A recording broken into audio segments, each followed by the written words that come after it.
Stretch the neck. Shake the body. Stretch the neck. Okay. Hello. Introductions are weird for me. I'm just going to preface that, but I do want to say hello and thank you for clicking on this video and being interested in what I have to say and spending some time with me. If you read the title, you see that I was diagnosed with autism and ADHD. I didn't receive both diagnoses at the same time, but I do kind of want to tell you my journey to getting those diagnoses. I do want to preface that this is my second time recording this video. The first time I recorded, there were just too many sounds going on, and as I was editing, it was literally driving me crazy. So this is my second take, and I'm using this mic, so hopefully it works out. If it doesn't, I'm so sorry. If I end up using the audio from the camera, you're probably going to hear my dishwasher. So let's get jump. Let's get jump. What? Let's get started. A little bit about me. I am 26 years old, and I was just diagnosed with ADHD 2 months ago and autism less than 5 days ago. So let's go ahead and talk about it. I wrote some notes down, so if you see me looking at my phone, that is what I'm looking at. I wanted to basically write down everything so I don't forget any detail that I feel is really important for you listening. If you are listening because you're going through a similar thing or you suspect that you might have one or both of these diagnoses, I hope that this video helps you even a little bit. So I just want to start off by saying this could be a heavy and uncomfortable topic for anyone. And I see you and I understand. And I hope that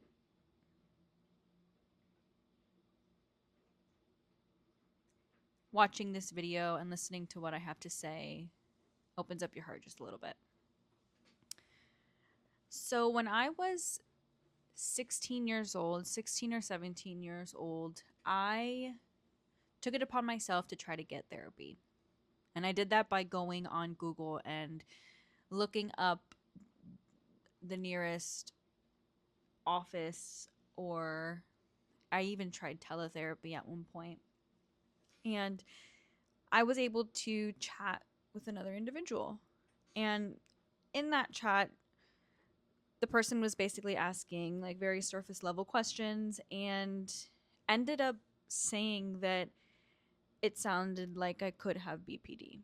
If you don't know what BPD is borderline personality disorder. And the characteristics for BPD include emotional outburst, very hot and cold moods. The list is very extensive, but if you know anything about autism, you know that a good percentage of people who are autistic are diagnosed with BPD, bipolar, and there's something else that I'm forgetting, but they get misdiagnosed very often. So to be 16 years old trying to get therapy and in a chat with some person that I don't even know, and then assuming that I have this diagnosis that honestly at that time I didn't know much of, but I was kind of like taken back a little bit. And so I just decided that, you know what, maybe therapy isn't for me and I'm just going to live my life. So I chose to do that. And it wasn't until I was about 20, 21 years old, second or third year in college, that I started questioning why I felt like I wasn't normal, why I felt like I thought differently, acted differently than the people around me. These questions mainly came up when I was taking a course on autism, when I was taking a course on how to work with students who have different disabilities like ADHD and dyslexia and all those things. I was reading the symptoms that these students were going through, and I was like, this sounds like me. Like, I resonate with majority of what I'm reading. And it didn't stop at those courses. I then started reading books on the topics. I started watching YouTube videos on the topics. I started listening to podcasts on those specific topics. And the more I exposed myself to this information, the more I felt like I could self-diagnose myself. I never wanted to be the person who self-diagnosed, especially in my field. If you don't know, I am working towards becoming an SLP. Self-diagnosing myself with autism or ADHD just doesn't resonate with me, because in my career, I will be assessing students, and while I may meet the qualifications for a self-diagnosis, ethically, that's not something that I wanted to do. So that's kind of what sparked my journey to get assessed. I decided to go and speak with a psychologist, and I basically told her that I'm starting grad school and I've suspected for a long time that there was something different about my brain. She decided to do a psychological evaluation, which included an educational component. It was a very, very, very extensive test, a whole bunch of different tests. It lasted 2 days, and the sessions were about 3 to 4 hours long. The results of that came back with ADHD, the inattentive type, with obsessive compulsive traits, and she thought that I met criteria for a generalized anxiety disorder and a social anxiety disorder, along with periodic episodes of depression, mainly because I felt as if I could have had PMDD, the premenstrual dysphoric disorder, which is like a heightened version of PMSing. But there wasn't enough evidence to back that up. And then we spoke on ASD, and she said that I met the criteria for ASD, but because there wasn't a childhood component, she couldn't diagnose me with that at that time. I remember leaving that meeting and sitting in my car, and I just bawled because I resonated with the ADHD. I always knew that in school things were just really, really difficult for me. But there was just something about the generalized anxiety that it just didn't feel like that fit my experience as a 26-year-old adult living life. Like, I felt as if I had very specific situations where this feeling of anxiety came up, mainly around social interactions with other individuals, which, if you know anything about autism, pragmatically, that fits an autistic profile.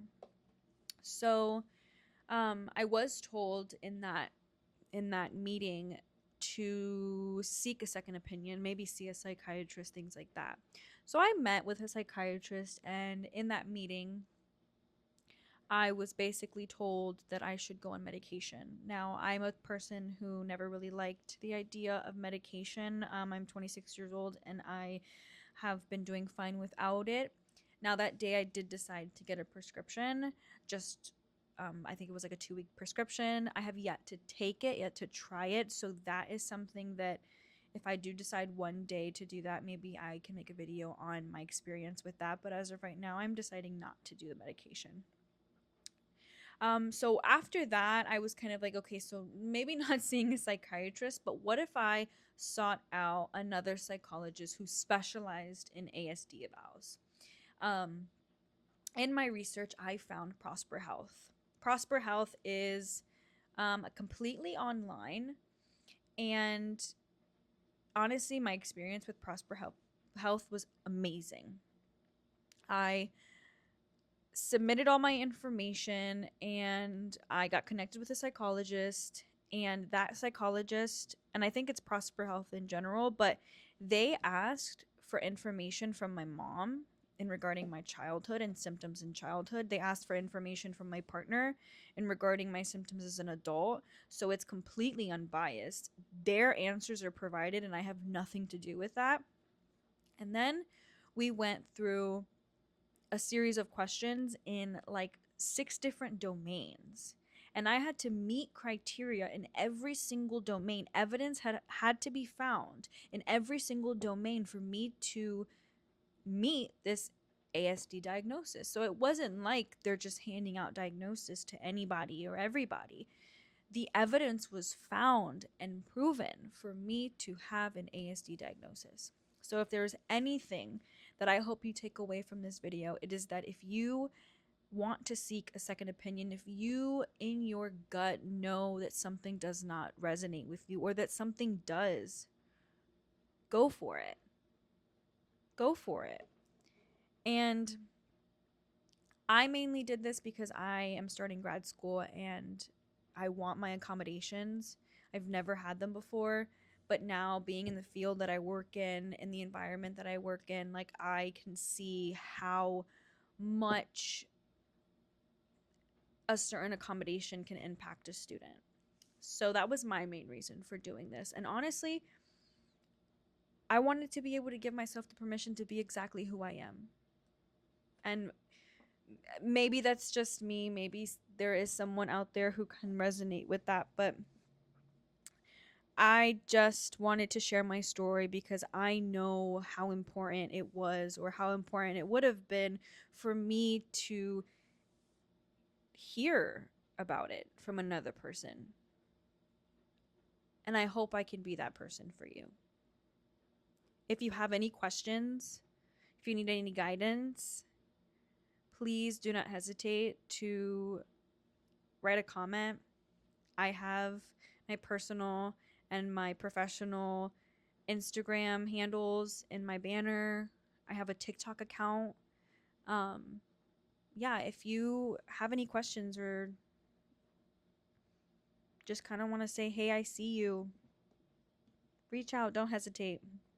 Another thing too that I'd like to add is because I got diagnosed through Prosper Health, they have an amazing community that I now have access to of other individuals that are autistic and have ADHD.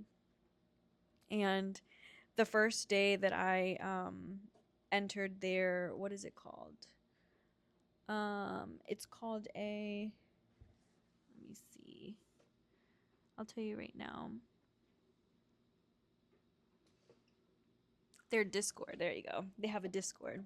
So after I ended my